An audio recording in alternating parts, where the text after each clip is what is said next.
Pope Francis is our Holy Father. He is the leader of the Catholic Church. But how did he get that job? He didn't campaign his way into that position. He wasn't elected the way we elect a president or a prime minister.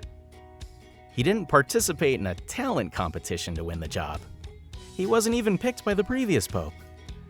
He, like all of the popes of the Catholic Church, became pope through what is called apostolic succession, which is the idea that the church is founded on the apostles that followed Jesus on earth. And when they passed on, they were, one by one, succeeded by other followers of Christ. This means that we can trace the leadership of the Catholic Church from our current pope all the way back to Christ's apostles. In this case, specifically to St. Peter, who was the church's first pope. Let's rewind. When Jesus was on earth, he gave St. Peter the keys to the kingdom of heaven.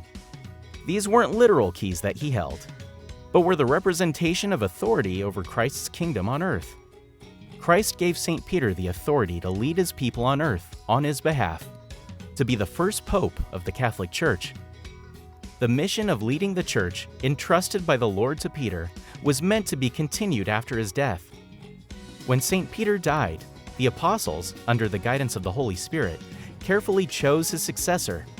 The authority of the apostles also passed on when they chose new bishops.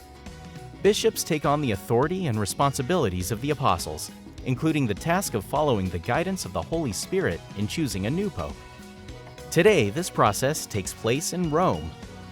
The cardinals of our church, who are high-ranking bishops, meet and, guided by the Holy Spirit, elect a pope. After they have chosen a new pope, the whole world knows because white smoke is released from the chimney of the Sistine Chapel. So, St. Peter has an unbroken line of successors who were carefully appointed to continue the mission of Christ to the end of time. The first man to succeed St. Peter was named Linus. After him came a man named Clement, and so the succession continued with 263 more men until the keys to the kingdom, the authority entrusted by Christ to Peter, was handed on to Pope Francis, our Holy Father today. So that's how Pope Francis, and every other pope for that matter, landed his job. The pope receives the authority that Christ first entrusted to Peter and exercises it in faith for the good of the church.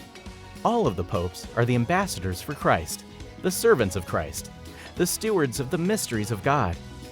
They have held an office that was entrusted to them by Jesus Christ himself, and they exercise this authority over the church on his behalf.